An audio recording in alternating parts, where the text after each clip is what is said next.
Assalomu alaykum, hurmatli Prezident Shavkat Mirziyoyev Miromonovich. Men Buxoro viloyati Romitan tumanida yashayman.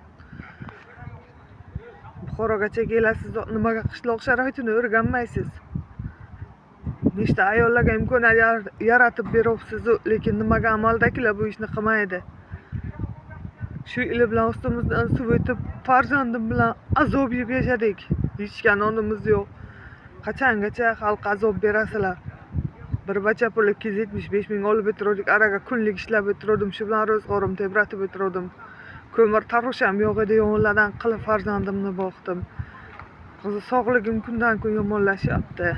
O'chayning deydi, Rossiyaga ketgan. 4 oy 5 oydan beri pul kelmasa Rossiyaga ketgan nima foydasi bor ekan?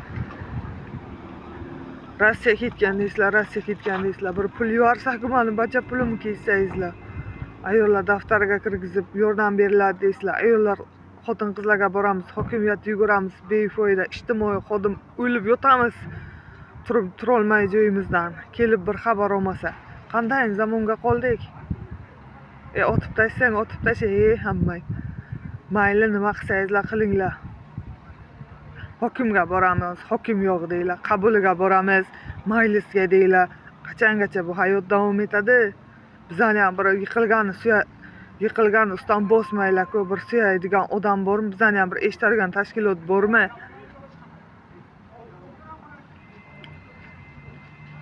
Qachongacha kambag'al eshak usta ham kuchuk qopadi deylar.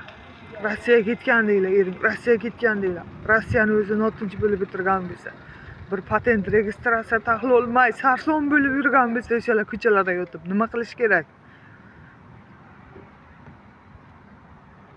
Biz ayol boshimiz bilan nima qilaylik? Farzandimizni davlatga topshirib gadoylikka chiqaylikmi? Na bir to'g'ri ish o'rni bor, na bir qorin to'yib ovqat yeydigan sharoiti bor qishloq joyda, na bir to'g'ri ish bor, na sog'lik bor. Nima qilaylik? Men hech narsa so'ragan yo'q edim.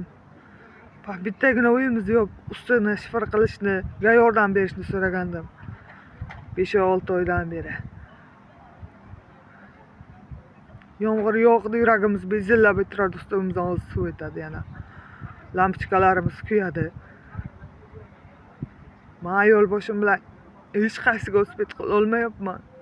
Gazni sotib olamiz, suvni sotib olamiz, ichadigan suvimizni, to'kimizni sotib olamiz. Uyimiz andavaslan devorlarimiz to'kilib ketdi suv o'tgandan. Hurmatli Prezident, sizga oxirgi murojaatim shu.